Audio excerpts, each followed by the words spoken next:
국빈 자격으로 싱가포르를 방문한 윤 대통령이 지난 5월 취임한 웡 총리와 정상회담을 열었습니다. 두 정상은 먼저 내년 수교 50주년에 양국 관계를 전략적 동반자 관계로 격상하자는 데 의견을 모았습니다. 이를 토대로 전략 공조를 강화하고 글로벌 위기 상황에 함께 대응하기로 했습니다. 이상기후 등에 대한 연구 개발은 물론 점증하는 국제경제의 불확실성 속에서 전략물자 공급망과 에너지 협력을 강화한다는 계획입니다. 특히 이와 관련해 양국이 체결한 공급망 파트너십 약정엔 공급망 교란 등 위기 상황 발생 시 5일 안에 양국이 긴급회의를 소집한다는 내용이 포함됐습니다. 양국은 기술과 스타트업 협력 양해각서도 잇따라 체결하고 AI 등 첨단 산업 분야에서의 협력도 한층 강화하기로 했습니다. 두 정상은 아울러 북한의 도발을 한 목소리로 규탄하고 영내 현안에 대해서도 머리를 맞댔습니다. 정상외교 일정에 이어 윤 대통령은 세계적 권위를 갖는 싱가포르 렉처에서 통일 독트린에 대해 연설하고 우리 동포를 만나는 일정도 소화할 예정입니다. 국빈 방문 일정이 마무리되면 윤 대통령은 아세안 정상회의가 열리는 라오스로 향합니다. 이 기간 윤 대통령과 이시바 신임 일본 총리의 첫 대면이 이뤄지는데 양자회담 성사 여부가 주목됩니다. 싱가포르 서부 첨단 산업 클러스터 주롱 혁신지구에 준공된 현대자동차 글로벌 혁신센터. 싱가포르에서 유일하게 전기차를 출시하는 스마트 시설로 생산 능력은 연간 3만 대에 달합니다.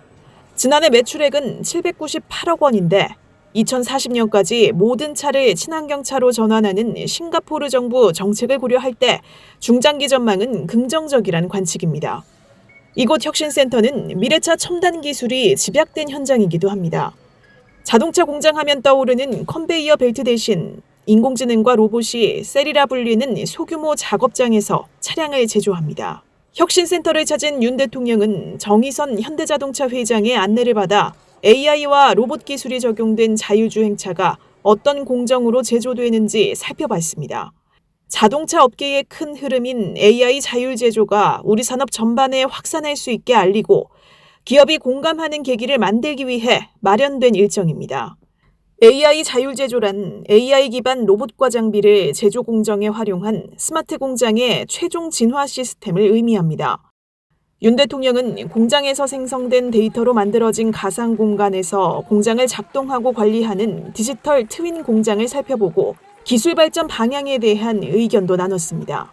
현장 연구원 등 혁신센터 관계자 100여 명을 격려하기도 했습니다. 현장을 돌아본 윤 대통령은 자동차 산업 역사에서 100년 전엔 포드의 컨베이어 벨트, 50년 전엔 도요타 적시 생산이 중요한 혁신 사례였다면 이제는 AI와 로봇을 결합한 자율 제조가 자동차의 새로운 혁신을 선도하고 있다고 말했습니다.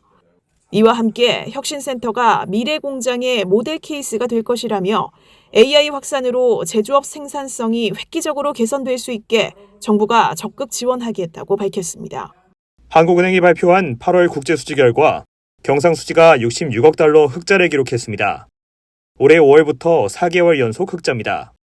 항목별로 보면 상품 수지가 65억 9천만 달러로 작년 4월 이후 17개월 연속 흑자 기조를 유지했습니다. 수출은 전년 대비 7.1% 늘어난 574억 5천만 달러를 기록하며 11개월 연속 증가세가 이어졌습니다. 품목 중에서는 정보통신기기와 반도체, 석유 제품이 증가했고 지역별로는 유럽연합과 동남아, 미국과 중국 등으로의 수출이 호조를 보였습니다. 서비스 수지는 12억 3천만 달러 적자로 집계됐습니다. 서비스 수지 가운데 여행 수지 적자 폭이 지난 7월보다 확대됐습니다. 이 밖에도 본원소득 수지는 16억 9천만 달러 흑자를 나타냈고 자산에서 부채를 뺀 금융계정 순자산은 49억 3천만 달러 흑자를 기록했습니다. 한국은행은 8월 경상수지를 월평균과 비슷한 수준으로 평가했습니다. 이어 9월은 수출이 호조세를 보인 만큼 경상수지 흑자폭은 8월보다 커질 것이라고 밝혔습니다. 국민들이 원하는 육아휴직제도 개선 사항 1위는 급여 인상. 특히 낮은 육아휴직급여는 상대적으로 소득이 높은 남성들이 육아휴직을 망설이게 하는 주된 이유로 꼽힙니다. 내년부터 육아휴직급여가 대폭 인상됩니다. 현재 육아휴직급여는 월 150만 원으로 그마저도 25%는 복귀 6개월 후 지급됩니다. 그러나 내년부터는 월 최대 250만 원까지 지원하고 사후 지급 제도도 사라집니다. 즉, 육아휴직 12개월 사용 시 받을 수 있는 금액이 2,310만 원으로 510만 원 늘어나는 겁니다. 내년 1월 법 시행 전 육아휴직을 시작했더라도 법 시행 이후에 사용한 육아휴직 기간에 대해서는 인상된 급여를 적용받을 수 있습니다. 육아휴직 사용의 편의성도 높입니다. 출산휴가를 신청할 때 육아휴직까지 통합 신청이 가능하도록 개선할 예정입니다. 그동안은 출산휴가 사용 후 다시 육아휴직을 신청해야 하는 부담이 있었기 때문입니다. 근로자의 신청에 사업자가 응답하지 않는 경우 육아휴직 사용이 어려웠던 문제도 해소됩니다. 앞으로는 근로자 신청 후 14일 이내 사업주가 서면으로 허용 의사표시를 하도록 하고 기간 내 미허용 시 신청한 대로 육아휴직을 사용할 수 있도록 바뀝니다. 중소기업의 부담을 덜어주기 위한 지원도 강화됩니다. 내년부터 대체인력 지원금을 월 80만 원에서 120만 원으로 인상하고 월 최대 20만 원의 업무분담 지원금도 육아휴직 기간까지 확대할 계획입니다. 정부는 이번 시행령 개정에 이어 내년 초 법 시행을 위한 하위 법령 개정도 신속히 추진한다는 방침입니다. 배추 도매 가격은 8일 기준 한 포기당 7,900원대. 무더위가 지나가고 수입 배추가 시장에 풀리면서 배추값 상승세가 최근 한풀 꺾였지만 여전히 높은 수준을 유지하고 있는 상황. 정부가 김장철을 앞두고 수급 안정화 대책을 이어갑니다. 현재 주로 출하되고 있는 배추는 강원도 준고랭지 배추인데 농식품부는 이달 들어 공급량이 점차 늘어나고 있다고 설명했습니다. 충북 제천과 단양의 가을 배추도 생육 상황이 양호해지면서 이달 중순부터 공급량 확보에 보탬이 될 전망입니다.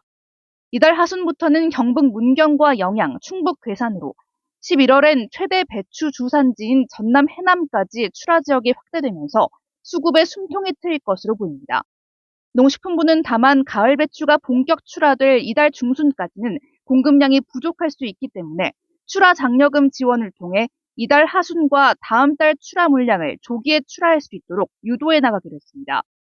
배추값 조절을 위해 김치업체와 외식업체 등에 정부와 민간이 수입한 배추 4천여 톤을 공급하고 대형마트에선 최대 40%까지 할인 혜택을 줄 방침입니다. 또 지난달 말부터 가을 배추 생육관리 협의체를 가동해 주산지의 기온 변화 상황 등을 모니터링하고 있다며 가용 재원을 모두 활용해 배추에 살포할 영양제 등 농업인의 약재비 부담을 덜어주겠다고 밝혔습니다. 농식품부는 이 밖에 오이와 시금치, 상추 등의 채소류도 최근 출하량이 늘고 있어 조만간 가격이 안정화될 것으로 내다봤습니다.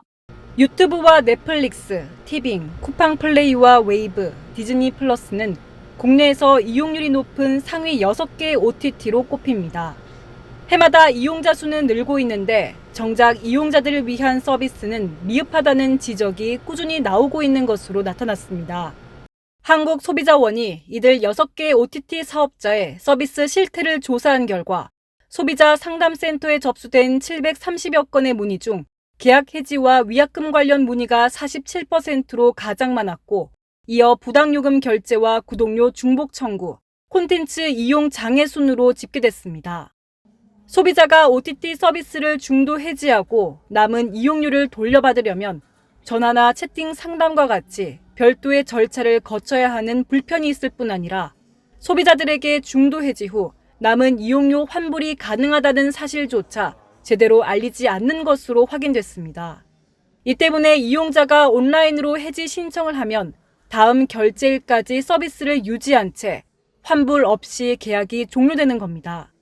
특히 넷플릭스의 경우 약관상 결제일로부터 7일이 지나면 중도 해지와 대금 환불을 해주지 않고 유튜브의 경우 다른 국가에서는 학생 멤버십과 가족 요금제 등 할인 요금제를 운영하고 있지만 한국에서는 적용하지 않는 것으로 나타났습니다. 이에 소비자원은 이들 사업자들이 중도 해지권 보장과 안내 강화 등 소비자의 피해를 줄이기 위한 대책을 마련해야 한다고 밝혔습니다.